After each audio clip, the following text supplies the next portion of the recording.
నమస్తే, welcome to iDream. నేను మీ మాధురి. కోల్కతా ఘటన మనం చూస్తూనే ఉన్నాం. కోల్కతా ఘటన జరిగిన రోజే మనకి దేశవ్యాప్తంగా 16 రేప్ అటెంప్ట్స్ జరిగాయని మనకి లెక్కలు చెప్తున్నాయి. అదొక్కటే కాదు, ప్రతి నిమిషం కూడా ఆడవాళ్ళకి సేఫ్టీ అనేది లేకుండా పోతుంది. అసలు ఎందుకు ఈ దుస్థితికి మనం చేరుకున్నాం? దేశంలో ఎక్కడ చూసినా కూడా ఆడవాళ్ళ మీద అత్యాచారాలు. నాట్ ఓన్లీ ఆడవాళ్ళు, ఇప్పుడు పైశాచికత్వం ఎక్కువైపోయి మగవాళ్ళ మీద కూడా రేప్ అటెంప్ట్స్ అనేవి పెరుగుతూ ఉన్నాయి. దీనికి అసలు ఏంటి కారణం? ఇలాంటి జరుగుతూ ఉన్నా కూడా న్యాయస్థానాలు ఎందుకు దీనికి తొందరగా దీనిపైన ఒక నిర్ణయానికి వచ్చి ఎందుకు శిక్షలను అమలు చేయలేకపోతున్నాయి? అసలు ఇలాంటి కేసెస్లో ఏం జరుగుతుంది? ఇవన్నీ అడిగి తెలుసుకునే ప్రయత్నం చేద్దాం. మనతో పాటు ఉన్నారు నేరెళ్ళ మల్యాద్రి గారు, retired judge and supreme court advocate కూడా. తనని అడిగి పూర్తిగా డీటెయిల్గా తెలుసుకుందాం. నమస్తే సార్. మనం కోల్కతా ఇష్యూ చూసాము. కోల్కతా ఇష్యూలో ఆ అమ్మాయిని దారుణాతి దారుణంగా రేప్ చేయడమే కాదు, ఇందులో చాలామంది హస్తం ఉంది అని చెప్పి కూడా అంటున్నారు. అలాగే ఆ అమ్మాయిని కొట్టి అతి దారుణంగా ఇప్పుడు వ్యామోహం ఉన్నవాడు రేప్ చేసి వదిలేస్తాడు, కానీ ఆ అమ్మాయిని ఏదో కక్ష సాధింపు చర్య చేసినట్టుగా కనిపిస్తుంది అక్కడ. మనం ఆమెను కొట్టిన ఆ లిప్స్ మీద దెబ్బలు కానీ, కంఠం మీద దెబ్బలు కానీ, మెడ ఎముక ఇరిగిపోవటం కానీ, చాలా బాడీ పార్ట్స్ నుంచి బ్లీడింగ్ అవ్వటం కానీ, అమ్మాయిని చాలా దారుణాతి దారుణంగా హింసించి చంపడం జరిగింది.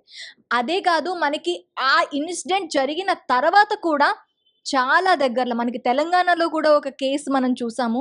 అలాగే మనకి ఉత్తరప్రదేశ్లో చిన్న పిల్లల మీద, బాలుళ్ళ మీద, వాళ్ళ మీద కూడా రేప్ అటెంప్ట్స్ జరిగాయి. ఒక దుకాణదారుడు రేప్ అటెంప్ట్ చేశాడు అని చెప్పి ఇవాల్టి న్యూస్లోనే మనం చూసాము. సరే, ఇంతలా పాశవికంగా ఎందుకు వీళ్ళంతా ప్రవర్తిస్తున్నారంటారు? ముందుగా మీకు యాజమాన్యానికి చేతులెత్తి జోడిస్తున్నాను. మంచి సబ్జెక్ట్ మీద మీరు ప్రజలకి అన్ని విషయాలు తెలియజేయాలని వచ్చారు. ఇది దారుణము, అక్రమము, అన్యాయం, చట్ట వ్యతిరేకము, మానవతా విలువల్ని కూడా మంటగలిపే విధంగా చేసినటువంటి ఒక కార్యక్రమం. మరి ఒక యంగ్ డాక్టర్, ఆమె చేతి రాత కూడా నేను చూశాను. చక్కగా రాయటం, ఎక్స్ప్లెనేషన్ కూడా ఎట్లా దాన్ని వాడాలి మందులని చెప్పి ఒక డాక్టరు 36 గంటలు కంటిన్యూస్గా పనిచేసి సెమినార్ హాల్లో పోయి, అంటే పడుకోవడానికి అవకాశం లేకపోతే పండుకున్న ఆ వ్యక్తి మీద ఇంత జరిగిందనంటే చాలా బాధాకరమైనటువంటి విషయం. అందులో కూడా ఆ ప్రిన్సిపాల్కి కూడా ఇన్వాల్వ్మెంట్ ఉన్నట్టుగా తెలిసింది. కొంతమంది స్టూడెంట్స్ కూడా ఇన్వాల్వ్ అయ్యారని తెలిసింది. అన్నిటికంటే దారుణం ఏంటంటే, చనిపోయిన తర్వాత కూడా ఆమెతోటి చేశారని ఒక తెలిసినప్పుడు వీళ్ళు మనుషులైనా, మానవత్వం ఉందా, పశువులు కూడా అట్లా చేయవే అనేది ఒకటి అనిపిస్తుంది. మరి 150 మిల్లీగ్రాములు దొరికింది అని అంటే అది ఒకరు చేస్తే అయ్యేది కాదు. సార్, 150 మిల్లీగ్రాములు కూడాను అది హ్యూమన్ సెమెన్ కాదు, ఆ యూట్రస్ వెయిట్ అని కూడా తర్వాత వార్తలు వచ్చాయి కదా సార్. అంటే అనేక రకాలైనటువంటి వ్యూస్ డిఫరెంట్గా రాజకీయ కారణాల వల్ల కూడా బయటకు వస్తున్నాయి. కొన్ని వాస్తవాలు ఉన్నాయి, కొన్ని అవాస్తవాలు ఉన్నాయి. వీటన్నింటినీ ఇప్పుడు సిబిఐ మరి ఇన్వెస్టిగేట్ చేస్తూ ఉంది.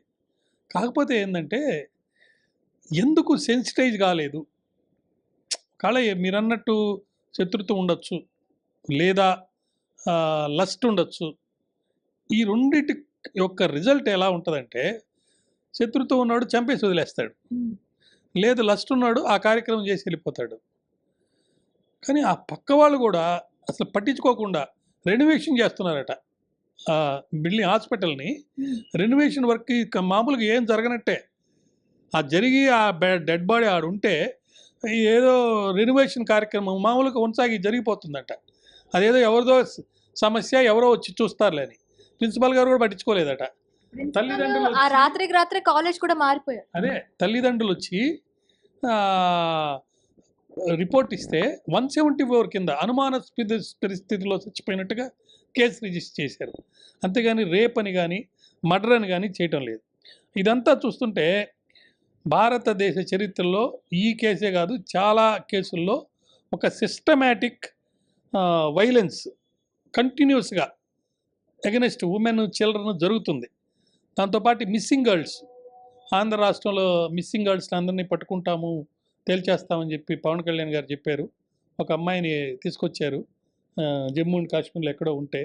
ఆ మిగతా అమ్మాయిల పరిస్థితి ఏంది? నేను మీకు స్టాటిస్టిక్స్ ఇస్తాను.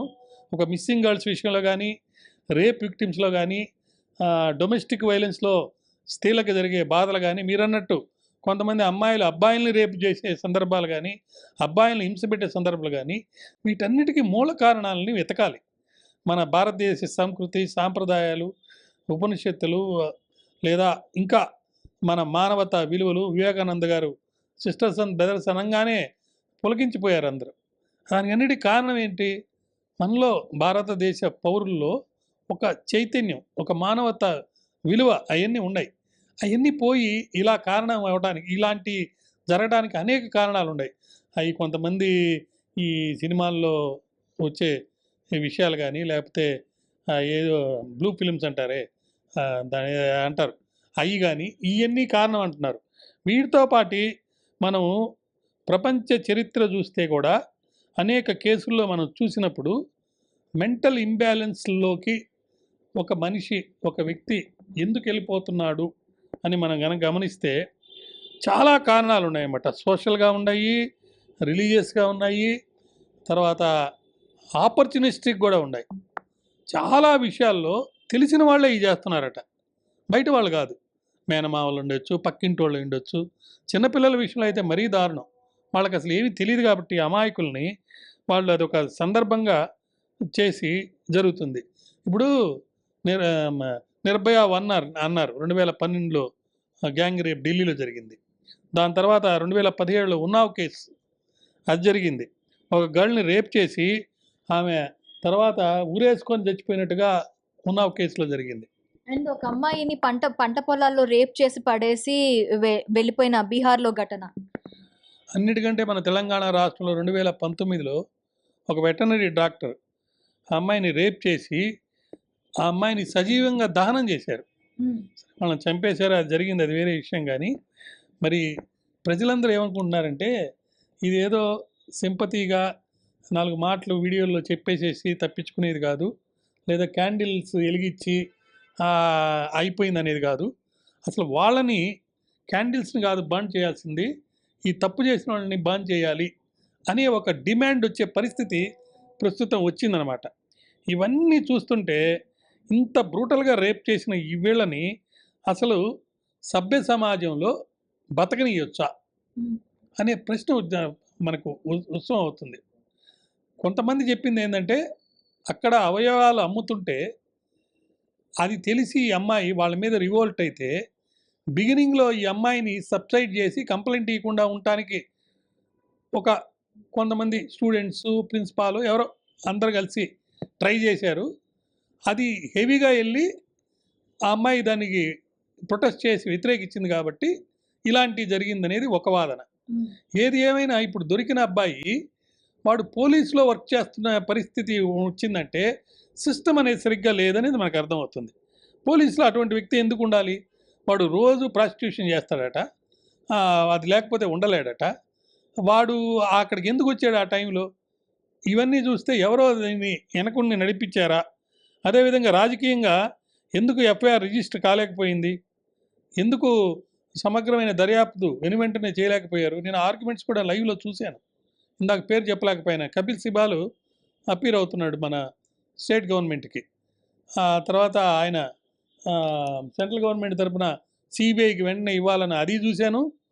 మనకి ఎన్నిటికంటే ముఖ్యమైన విషయాలు, హైకోర్టు కలకత్తాలో జరిగిన ఆర్గ్యుమెంట్స్లో ఒక అడ్వకేటు ఒక పాయింట్ ఆర్గ్యూ చేశాడు. ఏడైతే పోలీస్ ఆఫీసర్ ఉన్నాడో అక్కడ ఇన్వెస్టిగేట్ చేయడానికి వచ్చినాడు, వాడి పాస్ట్ హిస్టరీ అంతా ఇటువంటి కేసుల్లో లేడీస్కి అగెనెస్ట్గా చేసి కేసుని క్లోజ్ చేసేటట్టు చేశాడట. అటువంటి వాడి దగ్గర నుంచి తప్పించాలని చెప్పి వాదించినందువల్ల మరి సిబిఐకి ఇవ్వమని చెప్పి అనడం జరిగింది. అదేవిధంగా చంద్రచూడ్ గారు, ఆయన మేము కలిసి చదువుకున్నాం ఢిల్లీలో, ఆయన మాకు సీనియర్, ఆయన సుమోటో ఈ కేసుని మరి టేకప్ చేశారు సుప్రీంకోర్టులో. అదేవిధంగా పియూసీఎల్ వాళ్ళే ఫస్ట్ పబ్లిక్ ఇంట్రెస్ట్ లిటిగేషన్ వేశారు, దాన్ని కూడా అడ్మిట్ చేశారు. మరి సుప్రీంకోర్టు తీర్పుల ప్రకారం కానివ్వండి, లేకపోతే ఆ హైకోర్టులో ఇచ్చిన డైరెక్షన్స్ వల్ల సమగ్ర దర్యాప్తు జరుగుతూ ఉంది.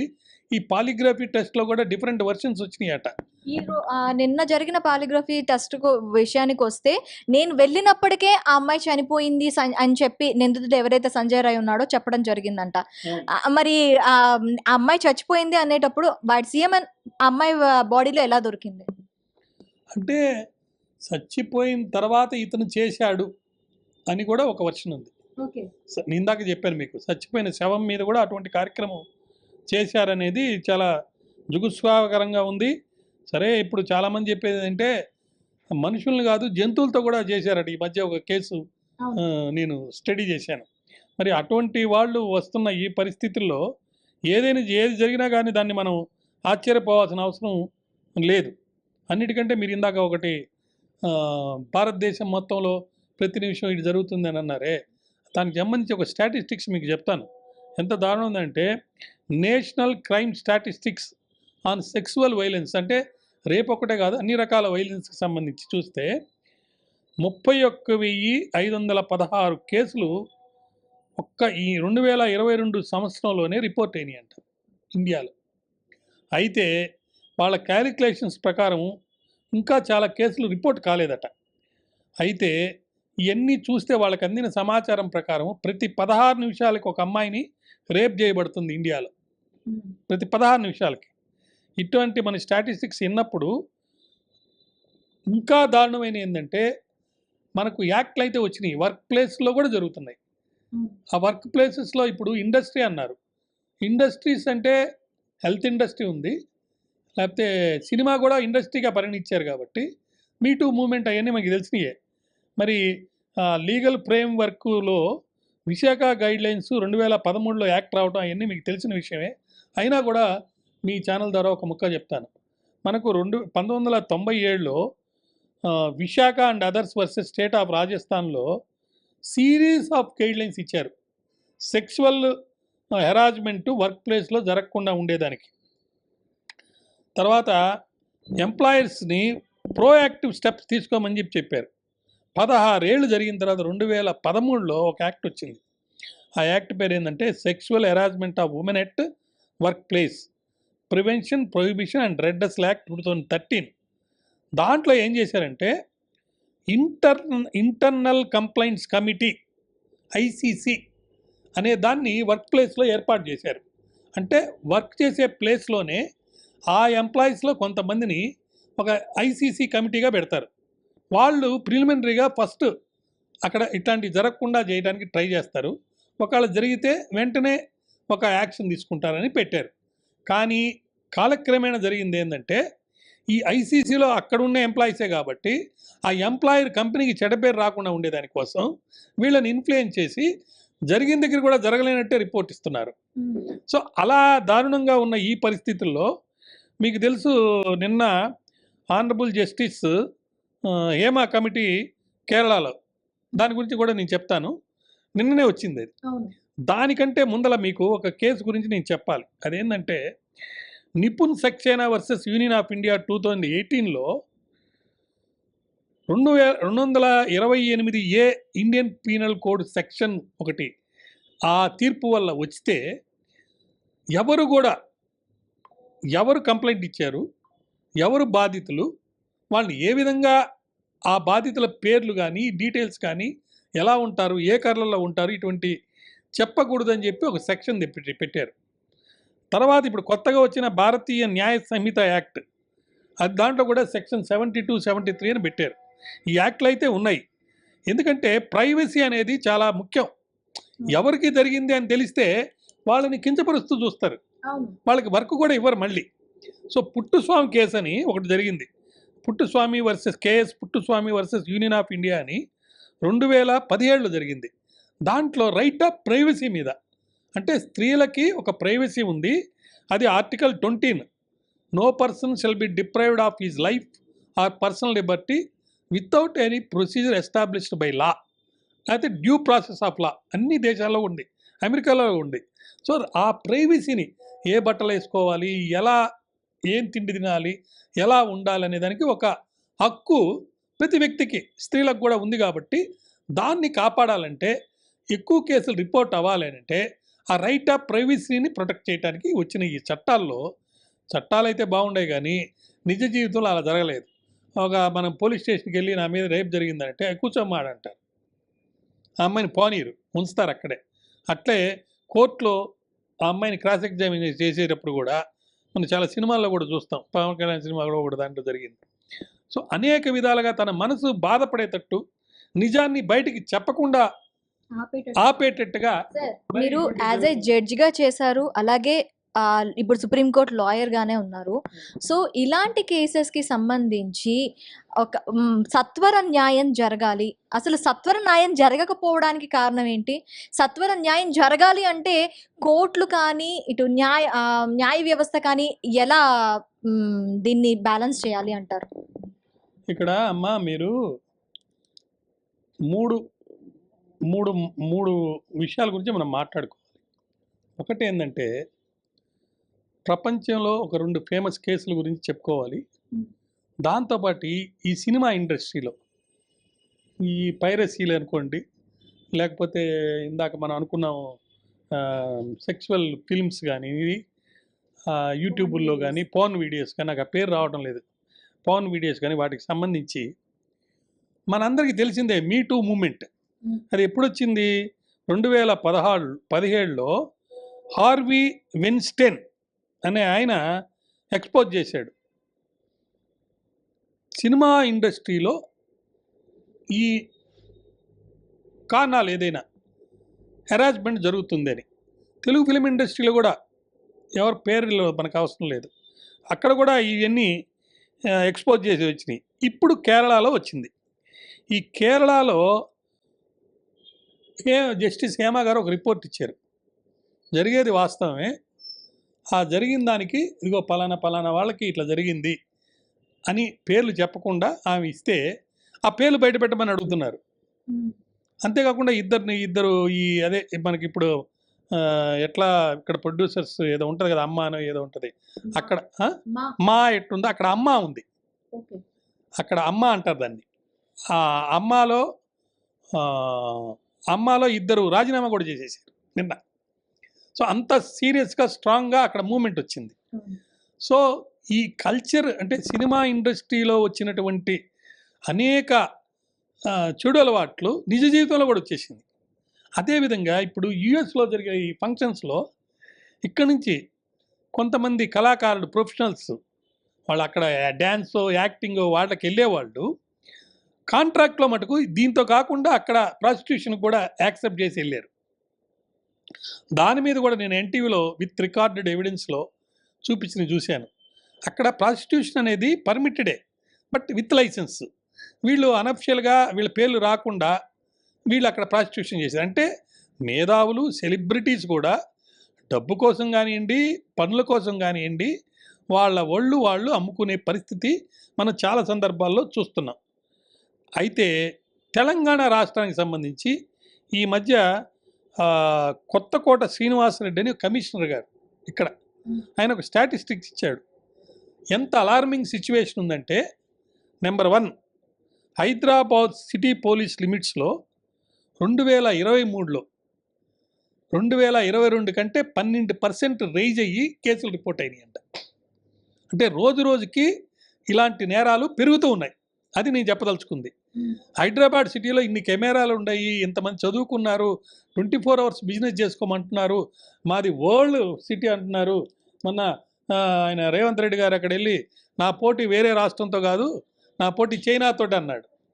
సో అంత ఉండే ఇక్కడ మరి ఇంత నేరాలు 12% పెరిగి 2484 కేసులు 2022లో అయితే 2775 కేసులు మరి 2023లో అయినాయి.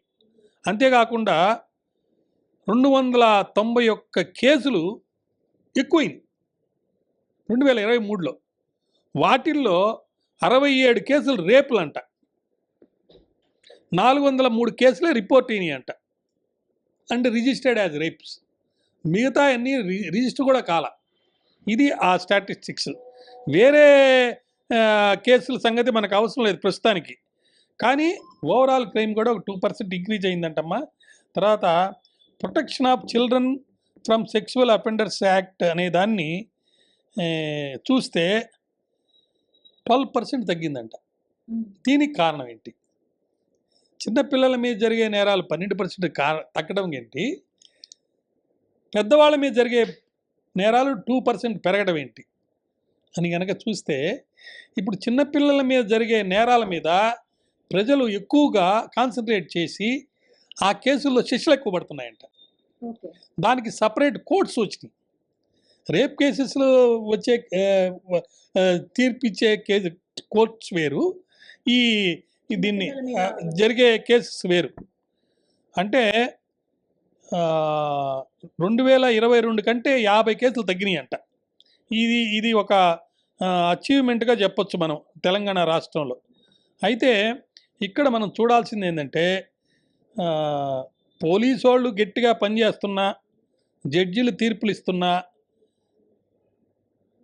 ఇంకా నేరాలు జరగడానికి కారణం ఏంటంటే, మెంటల్ బ్యాలెన్స్ అనేది చాలామంది తప్పిపోతున్నారు. సో ఈ మెంటల్ బ్యాలెన్స్ ఎందుకు తప్పిపోతున్నారు? లస్ట్ వల్ల కానీ, లేకపోతే రివెంజ్ వల్ల కానీ, లేకపోతే ఎవరో ప్రోద్బలమిస్తే చేసే నేరాలు కూడా ఎందుకు జరుగుతున్నాయని మనం చూస్తే, ఒక్కసారి మనం ప్రపంచంలో 2 కేసులు వరల్డ్, అవి మీ ద్వారా నేను తెలియజేయదలుచుకున్నా. ఒకటి అమెరికాలో జరిగింది, దాన్ని బోబెట్ కేసు అంటారు. ఆ బోబెట్ కేసులో BOBBITT, ఇది ఫస్ట్ కేసు. దీంట్లో ఏం జరిగిందంటే, ఒక అమెరికన్ కపుల్, భార్యాభర్త, వాళ్ళిద్దరి మధ్యలో స్టెయిన్ రిలేషన్స్ ఉన్నాయి. కానీ వరల్డ్ ఫేమస్ అయింది ఆ కేసు. ఎందుకంటే 93లో ఈ అమ్మాయి అతని అంగాన్ని కత్తిపెట్టి కోసేసింది. ఎందుకు కోసింది అనేది ప్రశ్న. అయితే ఆ లక్కీగా అక్కడ అడ్వాన్స్ ఉంది కాబట్టి దాన్నే మళ్ళీ అతికిచ్చి అతను బతికాడు, నార్మల్ అయ్యాడు, అది వేరే విషయం. కానీ చూస్తే తర్వాత ఆ అమ్మాయికి సంబంధించి ఒక ఎంక్వైరీ చేశారు, ఆ అమ్మాయిని ఎగ్జామిన్ చేశారు. ఆ అమ్మాయిని చెప్పిన ఆ అమ్మాయి బాధలు, సెక్సువల్గా, ఫిజికల్గా, ఎమోషనల్గా ఆ పెళ్ళి అనే దాన్ని అడ్డం పెట్టుకొని చాలా బాధలు పెట్టాడంట. ఎంత బాధలకి తట్టుకోలేక ఆమె చాలా సందర్భాల్లో అబాసిస్ కూడా చేయించుకుందంట. అయినా కానీ వీడు వదలకుండా చేస్తే ఆమె యొక్క మానసిక ప్రవృత్తి అనుకోండి, లేకపోతే మానసిక పరిస్థితి దారుణంగా పడిపోయి డిప్రెషన్కి గురయ్యి, క్లినికల్గా కూడా అది ప్రూవ్ అయ్యి, ఆ డిజార్డర్ వల్ల భర్త యొక్క అంగాన్ని కూడా కోసేసింది. అది భార్యాభర్తల మధ్య జరిగేటువంటి ఒక అనుబంధం అనేది, లేకపోతే ఆ క్రియ అనేది ఈ విధంగా మలిసిపోవడానికి ఆ పైశాచికత్వమే కారణము. దానివల్ల ఈ అమ్మాయి ఇదైంది కాబట్టి, మెంటల్ డిజార్డర్ ఉంది, అది చేసింది కాబట్టి ఈ అమ్మాయిని వదిలేశారు శిక్ష చేయకుండా. సో ఆ మెంటల్ డిజార్డర్కి కారణము భర్తే. అది అట్లా అప్పట్లో వరల్డ్ ఫేమస్. అది 1993లో జరిగింది.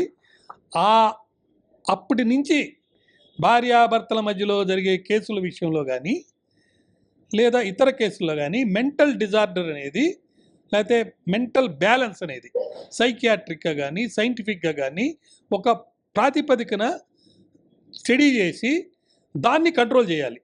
అలా జరగకుండా చేయాలనేది ఒకటి నిర్ణయించారు. అదేవిధంగా మన దేశంలో ఒక హై ప్రొఫైల్ రేప్ కేసు ఒకటి ఒరిస్సాలో జరిగింది. ఆ అమ్మాయి కూడా ఇంటి నుంచి భర్త తరిమేశాడు, తల్లిదండ్రులు కూడా ఇంట్లోకి రానిలా. కారణం ఏదైనా వచ్చు, ఆ అమ్మాయి ఏం తప్పు చేసిందో అది పక్కన పెడదాం కాసేపు. అయితే ఆ అమ్మాయి ఏం జరిగిందంటే 1999లో ఇంటి ముందే మరో అమ్మాయి చూస్తున్నాగా రేప్ చేశారు ఆ అమ్మాయిని. అదొక పెద్ద దారుణమైన చర్య. వాళ్ళ ఇంటి ముందునే ఇంకొక అమ్మాయి చూస్తుంటే ఒక వ్యక్తి వచ్చి రేప్ చేశాడు. ఆయన ఒక పెద్ద సెలబ్రిటీ. మళ్ళీ ఆయన ఎంత పెద్ద సెలబ్రిటీ అంటే అడ్వకేట్ జనరల్ ఆఫ్ ఒరిస్సా ఆయన రేప్ అటెంప్ట్ చేశాడంట ఈ మీద. అంత దారుణంగా జరిగిన దాంట్లో ఈ అమ్మాయిని గ్యాంగ్ రేప్ కూడా చేశారంట. ఆ గ్యాంగ్ రేప్లో కూడా ఆయన అటెంప్ట్ చేశాడంట. సో ఇది జరిగిన తర్వాత అందరూ కలిసి ఈ అమ్మాయిని ఒక పిచ్చిది అని ముద్రేసి ఆ అమ్మాయి ఇన్సేన్ పిచ్చిది అని చెప్పి ప్రూవ్ చేయడానికి అన్ని రకాలుగా ట్రై చేశారంట. కోర్టులో, బయట, ఎవరి దగ్గర అమ్మాయి పోయేదని చెప్తుంటే ఆ పిచ్చి పిల్ల చెప్పేది ఏంది మీరు వింటారు అని ఆ అమ్మాయిని పిచ్చిదానిగా ట్రై చేస్తే ఆ అమ్మాయి చాలా కష్టాలు పడి ఆ అమ్మాయి ఎన్ని టెస్టులు జరిగిన 6 ECTs టెస్టులు చేశారంట ఆ అమ్మాయి మీద, పిచ్చిదా కాదని చెప్పి నిర్ణయించడానికి. తర్వాత తెలిసింది ఏంటంటే ఆ అమ్మాయిని సైకియాట్రిక్ నర్సింగ్ హోమ్లో రూర్కెలాలో అడ్మిట్ చేశారు. సెంట్రల్ ఇన్స్టిట్యూట్ ఆఫ్ సైకియాట్రిస్టీలో 9 నెలలు ఉంచారు ఆ అమ్మాయిని. తీరా ఆఖరికి రుజువైంది ఏంటంటే ఆ అమ్మాయికి ఎటువంటి మెంటల్ డిజార్డర్ లేదు అని తేల్చారు. ఈ 2 కేసుల్లో మనకు అర్థమయ్యేది ఏంటంటే వరల్డ్ ఫేమస్ కేసెస్ ఇవి రికార్డెడ్గా. ఏ విధంగా అయినా సరే నేరం జరగక ముందు కానీ నేరం జరిగిన తర్వాత కానీ అనేక కారణాల వల్ల నేరస్తులకి శిక్షలు పడటం లేదు, అవి తప్పించుకుంటున్నారు.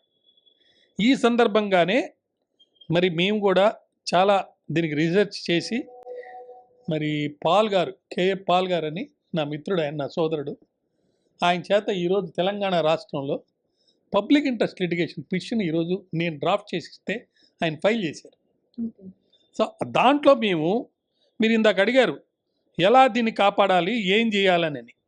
ఏం చేస్తే ఇటువంటివన్నీ మనకు జరగకుండా ఉంటాయని మేము ఒక 7 ప్రపోజల్స్ పెట్టి 12 ప్రేయర్లు అడిగాం.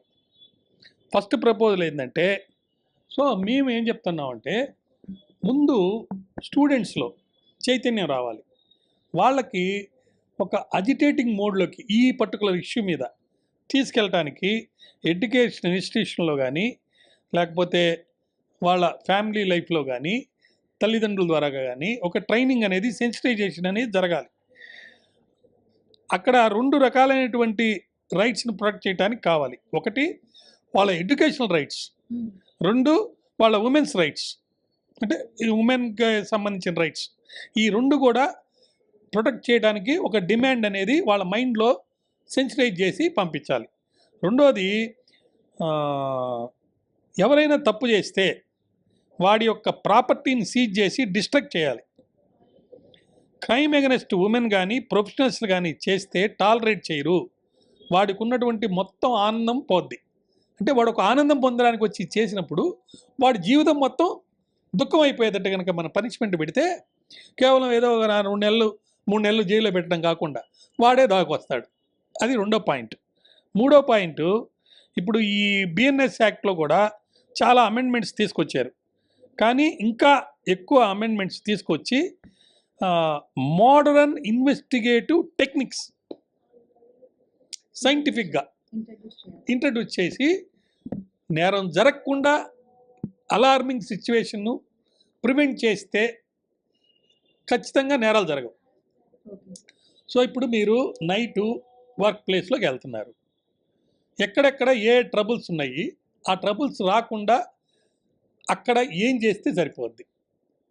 ఇప్పుడు మన ఈ కలకత్తా కేసులో కూడా 25% ఆఫ్ సెక్యూరిటీ పీపుల్ని పెంచారు. ఆ 25% ఎవరిని పెట్టారు? ఇంతకుముందు ఆర్మీలో చేసిన వాళ్ళని, రిటైర్ అయిన వాళ్ళని. ఇన్సిడెంట్ జరిగిన తర్వాత జరిగింది. సో అట్లా ఒక సైంటిఫిక్ మెథడ్లో కొన్ని ఇన్వెస్టిగేషన్స్ లేకపోతే కొన్ని టెక్నిక్స్ వాడి మోడర్న్ టెక్నిక్స్ని ఇన్కార్పొరేట్ చేసి లీగల్ రైట్స్ని ఎన్హాన్స్ చేస్తూ ప్రొటెక్ట్ చేస్తే దానివల్ల కూడా జరుగుతుంది. తర్వాత గ్యాంగ్ రేపులు, సెక్సువల్ అసాల్టు, హీనియస్ క్రైమ్స్ ఇవన్నీ జరిగినప్పుడు ఖచ్చితంగా 4 పాయింట్లను చేస్తే మనకు కొంత న్యాయం త్వరితగతిన జరిగేదానికి అవకాశం ఉంది. ఒకటి, క్యాపిటల్ పనిష్మెంట్ అనేది కంపల్సరీ చేయాలి. రెండోది, ఈ ఫాస్ట్ ట్రాక్స్ కోర్ట్స్ ఏ అయితే పెడతారో వాళ్ళకి టైమ్లీ జస్టిస్ ఈ టైం ప్రకారం చెయ్యాలి అని పెట్టాలి. ప్లస్ ఆ కోర్ట్స్కి వేరే వర్క్ ఇవ్వకుండా పెట్టాలి. ఆ కోర్ట్స్కి వేరే వర్క్ ఇస్తే ఆ కేసులో బిజీ అయిపోయి ఈ కేసులో న్యాయం చేయటం లేదు. సో జడ్జెస్కి సెన్సిటైజ్ చేసి వాళ్ళకి వేరే వర్క్ ఇవ్వకుండా త్వరితగతి న్యాయం అందించే విధంగా వాళ్ళని తయారు చేయాలి. ఇంకోటి, comprehensive support, medical, legal, financial, psychological, ఎవరైతే సర్వైవ్ అవుతారో ఒకవేళ రేప్ విక్టిమ్ అయితే వాళ్ళకి అందించాలి, వాళ్ళ కుటుంబానికి అందించాలి, ఫ్యామిలీస్కి కానీ అందిస్తే ఆ విక్టిమ్ సపోర్ట్ సిస్టమ్ ప్రోగ్రాం వల్ల విక్టిమ్ అనేవాడు రైట్ని ప్రొటెక్ట్ చేస్తూ ఇంప్లిమెంట్ చేసేదానికి ముందుకు వచ్చి కంప్లైంట్ అయినా ఇస్తాడు, లాని మోషన్లోకి పెడతాడు. కాబట్టి ఈ విక్టిమ్ సపోర్ట్ ప్రోగ్రామ్స్ అనేది ఖచ్చితంగా చేయాలి. దాని తర్వాత సర్వేలెన్స్ అండ్ సేఫ్టీ మెజర్స్ అంటే పబ్లిక్ ప్రైవేట్ ఇన్స్టిట్యూషన్స్లో కానీ ఎస్పెషలీగా హాస్టల్స్లో కానీ ఈ సినిమా ఇండస్ట్రీ లాంటి దాంట్లో కానీ వేర్ అంటే లేడీస్ని వలనరబుల్ అయిన ప్లేసెస్లో ప్రాపర్ ప్రొటెక్షన్ అనేది ఉండాలి. ఇప్పుడు హాస్పిటల్స్లో చిన్నపిల్లల్ని తీసుకుపోతున్నారు అమ్ముకోవడానికి. అక్కడ మీరు ఎందుకు కెమెరాలు కొన్నిసార్లు పని చేయవు, అక్కడ మీరు ఎందుకు ప్రాపర్ సెక్యూరిటీ పెట్టడం లేదు? అటువంటి దిక్కుల సర్వేలెన్స్ సేఫ్టీ మెజర్స్ బాగా పెట్టాలి.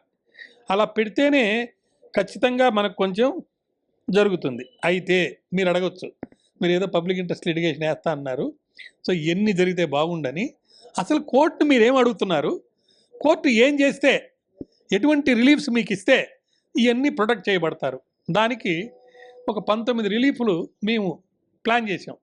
కానీ ఇన్ని రిలీఫ్లు మమ్మల్ని అడుగుతారా అని అంటారని దాన్ని 10 కుదిచ్చాం ఈరోజు వేసిన కేసులో. ఇదే కేసు ఆంధ్రాలో అయిపోతున్నాము, ఇదే కేసు ఇండియా లెవెల్లో కూడా వేయాలని మేము ఒక ప్లాన్ చేసుకొని చేస్తున్నాం. దీంట్లో మేము అడిగింది ఏంటంటే, వనరబుల్ ప్రొఫెషన్స్లో ఉన్న వాళ్ళు ఎవరనేది ముందు మీరు స్టాటిస్టిక్స్ ప్రకారం సర్వే చేసి డిసైడ్ చేయండి. చేస్తే మీకు వాళ్ళు ఆ పర్టికులర్ ప్లేసెస్లో వైలెన్స్ జరగకుండా ఎలా పనిచేస్తారో ఆ ఎంప్లాయరు అట్లాంటి సిస్టాన్ని మోడర్న్గా టెక్నిక్స్ తోటి ఏర్పాటు చేయాలి. అప్పుడే వాడికి లైసెన్స్ ఇవ్వాలి. ఒక అమ్మాయిని నువ్వు రిక్రూట్మెంట్ చేస్తే వర్క్ ప్లేస్లో ఇటువంటి నేరం జరిగేదానికి అవకాశం లేకుండా 100% ఫుల్ ప్రూఫ్ సిస్టమ్ ఉంటేనే వాడికి మీరు పర్మిషన్ ఇవ్వాలి. లేకపోతే వాడు బిజినెస్ చేసేదానికి లేకుండా పెట్టాలి.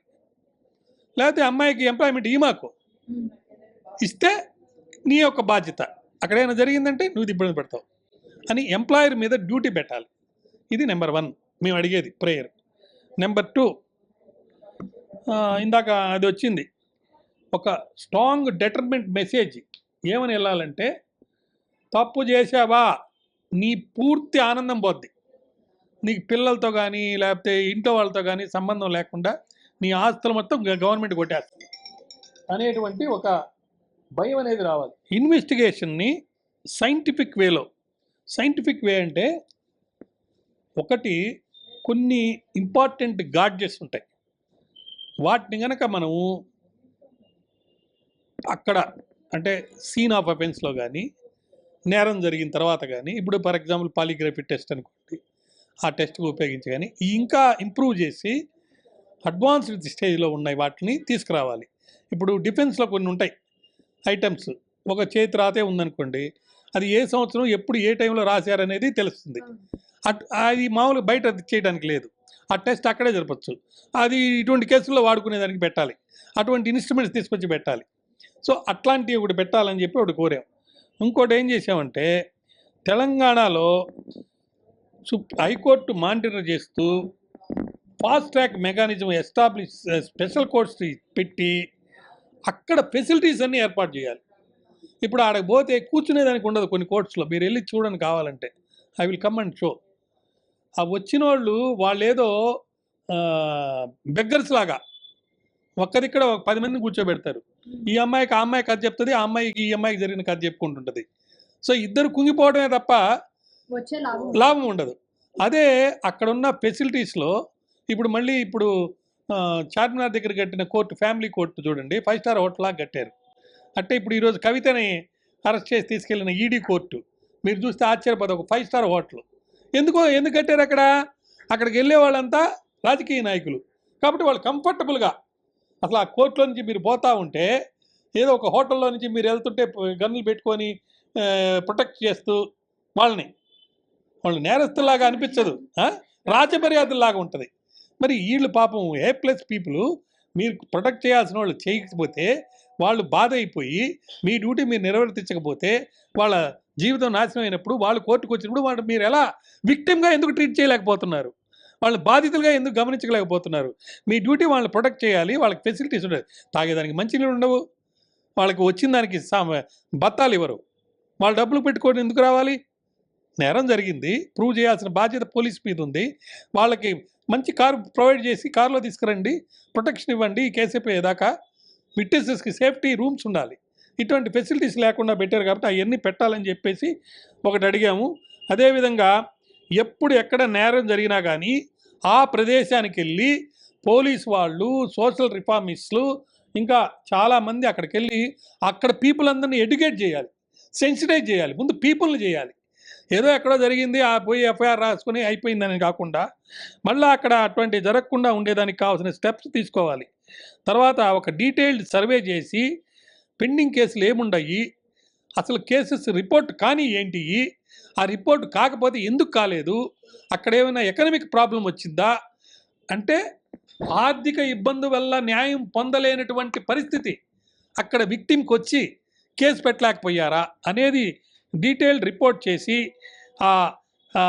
ఈ ఫెయిల్యూర్ వల్ల, ఈ సిస్టమేటిక్ ఫెయిల్యూర్స్ వల్ల మరి కొన్ని నేరాలు ఈ ఉమెన్ మీద జరుగుతున్నాయి. కాబట్టి ప్రాపర్ రిఫార్మ్స్ అనేది రావాలనేది ఇంకోటి.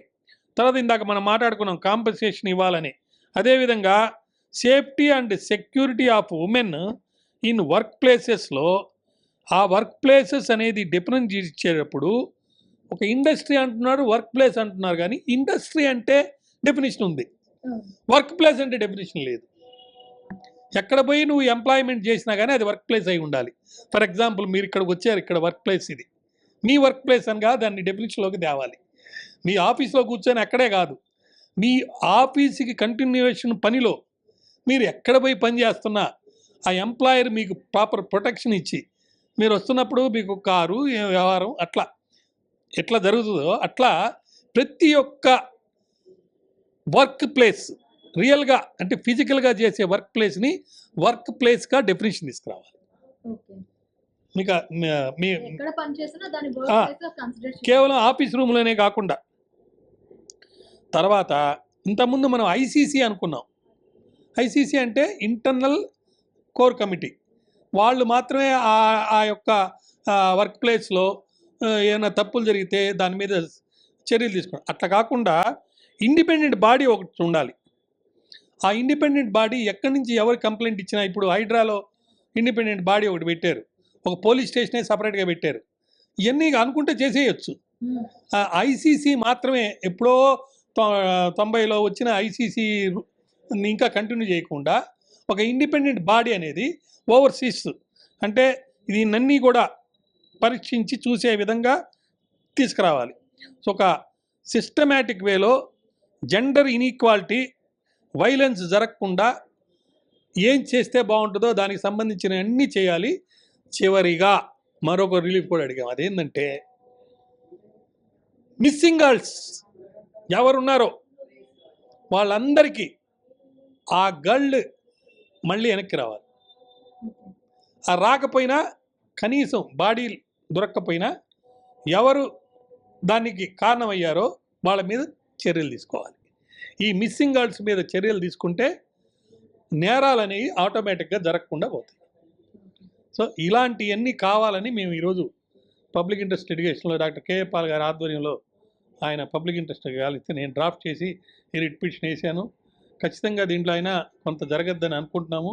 దీన్నే మరి ఆంధ్రాలో వేస్తామనుకుంటున్నాము, ఇండియా లెవెల్లో, నేషనల్ లెవెల్లో కూడా చేయాలనుకుంటున్నాము. మీరు మీ ఛానల్ ద్వారా ఇంత చక్కటి మంచి విషయాల గురించి నా ద్వారా చెప్పించేదానికి నాకు అవకాశం ఇచ్చినందుకు మీ యొక్క ఛానల్ యాజమాన్య వాసుదేవరెడ్డికి ప్రత్యేక కృతజ్ఞతలు తెలియజేస్తున్నాను. నా పుట్టినరోజు సందర్భంగా ఇప్పుడు దాకా నేను ఇప్పుడు 5 కావస్తుంది భోజనం చేయకపోయినా కానీ ఇంత కష్టపడి ఇన్ని విషయాలు నేను మీ ద్వారా చెప్పిన దానికి ఒక చిన్న కోరిక నాకు ఉంది. అదేంటంటే ప్రతి వ్యక్తి ఆ భగవంతుడు, నేను భగవంతుడు నమ్ముతా కాబట్టి ఈ వ్యవస్థలో ఆనందంతో హాయిగా బతకాలి. ఆ ఆనందంతో హాయిగా బతకాలనే వ్యక్తి తను మాత్రమే ఆనందంగా హాయిగా ఉండడం కాకుండా సమాజం, ప్రకృతి, అన్ని జీవులు సమతుల్యంగా హాయిగా బతకాలని కోరికతో ఉండాలి. అలాంటి కోరికలు కలిగి ఉంటారని వాళ్ళ యొక్క అమూల్యమైనటువంటి సమయాన్ని సద్వినియోగం చేసుకొని భారతదేశ చరిత్ర, భారతదేశ సంస్కృతి, భారతీయ సాంప్రదాయాల ప్రకారం ఎవరైనా తప్పులు చేసుకుంటే ఈ ఆడవాళ్ళ విషయంలో వాళ్ళకి ఒక తల్లి నుంచే పుట్టాడు కాబట్టి ఒక చెల్లి కూడా వాడికి ఉంటుంది కాబట్టి ఆ తప్పులు తెలుసుకొని మరొకసారి చేయకుండా ఉండాలని, ఇంకెవరన్నా చేస్తుంటే ఆ తప్పులు చేయకుండా వాళ్ళని ఆపాలని, తన వల్ల ఎవరైతే నష్టపోయారో వాళ్ళందరికీ కోర్టు తీర్పులతో సంబంధం లేకుండా తగు పరిష్కారం చేసి న్యాయం చేస్తారని నేను ఆశిస్తున్నాను. కనువిప్పు కలగద్దని చెప్పి నేను ఆశిస్తున్నాను. నమస్కారం. నిజంగా ఈ పబ్లిక్ లిటిగేషన్ ఇది మాత్రం అమల్లోకి వస్తే, నిజంగా యాక్సెప్ట్ చేసి దీన్ని అమలు చేయగలిగితే సత్వర న్యాయం వస్తుంది అనటానికైతే కొంతవరకు ఇది ఉంది sir. Thank you sir. Thank you very much.